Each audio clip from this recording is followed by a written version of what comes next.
Hello, pup parents, and welcome to today's episode of the Perfect Pup Podcast. My name is Devin.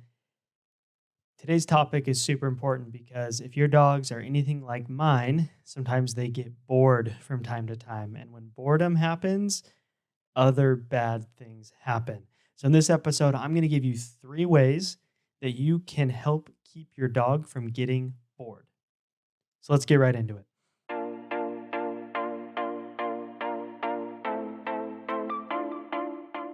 Okay, the first I'm going to give you all 3 ways, and I'm going to hope you stick around and listen a little more in depth for what I mean by each of these 3. Number 1 is giving your dog exercise in the morning. Number 2 is keeping your play sessions and training sessions short and sometimes spontaneous. And number 3 is going to be mental exercise and enrichment. The first one, exercise in the morning. Quick story. My wife and I got 2 puppies near the same time, 6 months apart, but they were both under 1 year old, 2 Labrador puppies at the same time. And we were young pup parents, first time having puppies together, pretty naive, didn't know much about what was happening. This was also before Pupford even, so I knew a lot less about a lot of the topics that I know about now. And there was just a lot of things that we didn't know. And in our minds, we thought, okay, as long as our dog is in like a dog safe area, we can leave them during the day for, as we need to. Boy, we were wrong. And here's why. Number 1, we would leave. Sometimes we would get up and life is busy. We had different schedules, school, work, all kinds of different things at that time.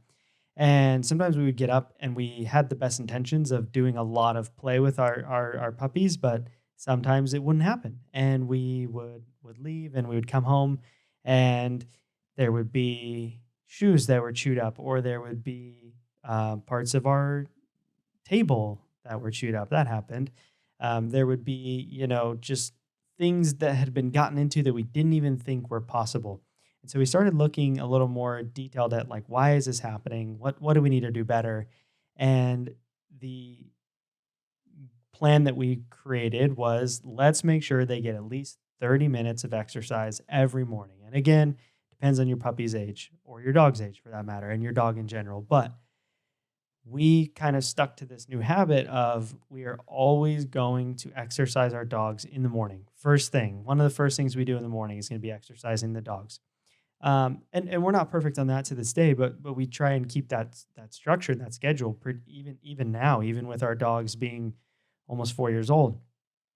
And the difference that we found there is when your dog wakes up and they have but they have a way early in the day to get that exercise, to get their wiggles out, to just get moving, to explore the outside world, to do things that are fun for them. I think it really just sets the tone for the rest of the day of, number 1, they're not sitting around wondering, man, when am I going to get to go out? I'm bored. I'm going to start getting into things I'm not supposed to, that type of thing. So I think starting off your day and your dog's day with exercise can make a huge difference for them not getting bored. And I'm telling you, if you're dealing with challenging behaviors, especially some of that destructive stuff or the things that happens from boredom, the barking, the destruction, the chewing, the biting, start with exercise first in the morning. It's so, so, so important. And I know everyone's schedules are different, but it made a world of difference for us.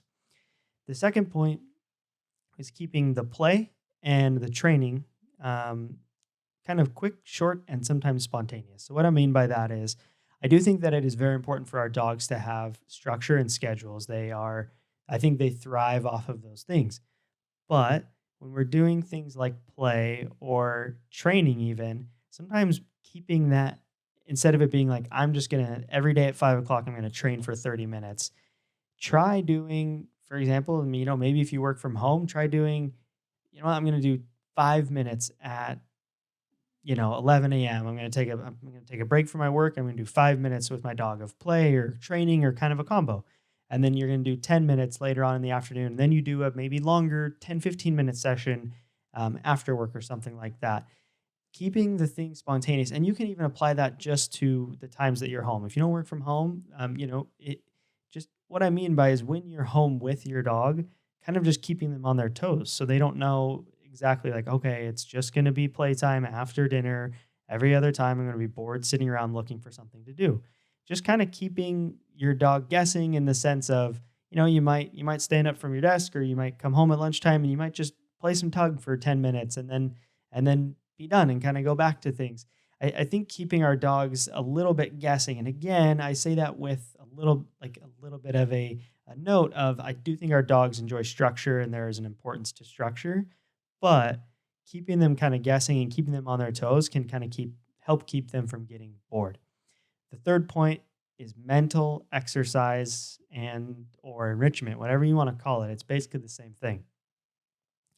This is one of the most important things that I learned as a pup parent, and one of the most important things that I can hope to communicate to you is that physical exercise is not enough. So if you think just taking your dog out on a walk or on a run or even just playing fetch is going to be enough for them, it's not.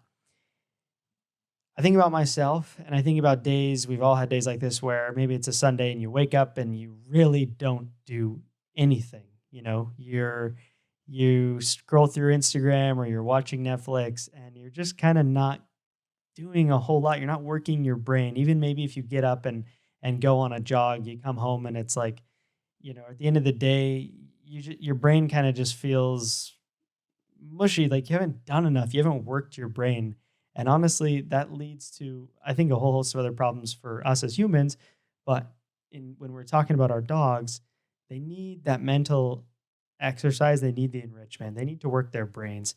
I won't dive too deep into this, but no matter how you feel about, dogs and wolves and that connection and whatever, all of that aside, most dog breeds were originally bred to do jobs and to accomplish things. So I have retrievers, right? Labrador retrievers. Um, if I'm incorrect on any of this history, please let me know. But they originally kind of started in the Newfoundland region of Canada, and they were retrievers. They would help with fishing, and they would go retrieve nets out of these frozen bays, and they would, they've of course we know retrievers are good hunting dogs, and back in the day they used to help with hunting and all those types of things, and they still do, but back when it was more of less of activity and more of something that was a necessity.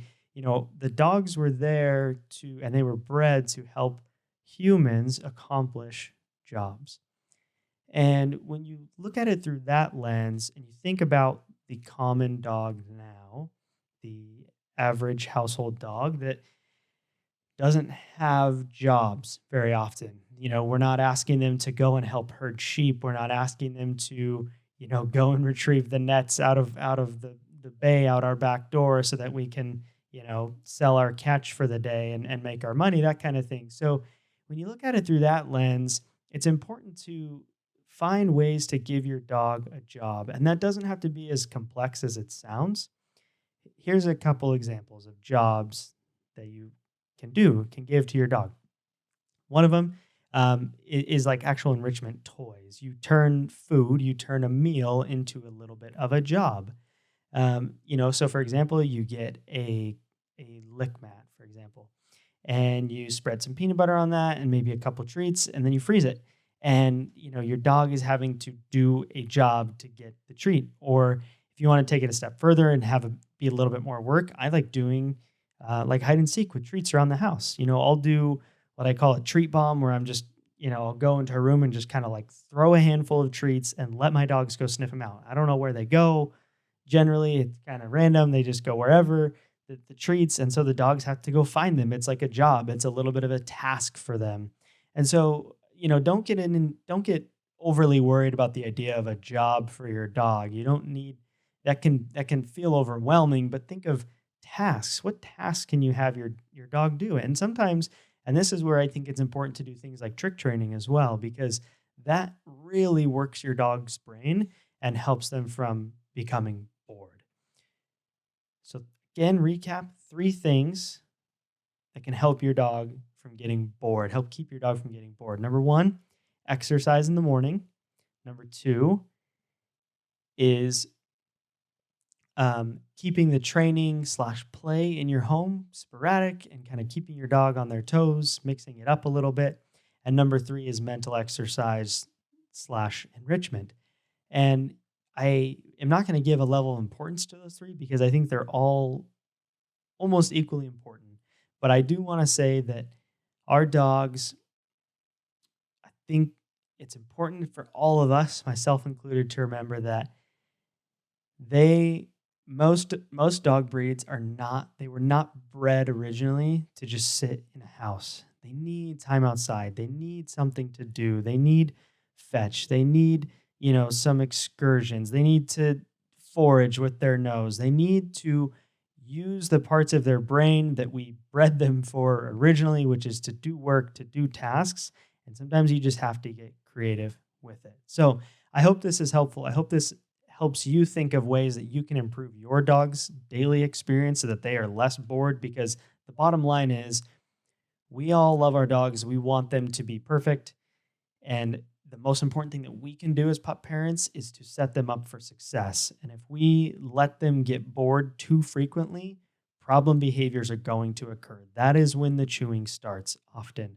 That is when the digging or the fence guarding or the barking for no reason. That's when a lot of those problem behaviors come up, is when we let our dogs get bored. So I hope you found this helpful. Thank you, everybody who has left reviews. If you have a few minutes, please go do it on the or in the Apple Podcast. It's super, super helpful. And leave feedback. We've been getting some comments, particularly about the video side of this thing, of these podcasts, and so we're going to be kind of tweaking how we do that. So please leave us feedback. I look at all of it, and I really do, want to find ways to improve this podcast. So if you have ideas or you have episodes you want to hear, just message us, or leave a review, leave a comment on YouTube, whatever it might be. But other than that, we will catch you on the next episode.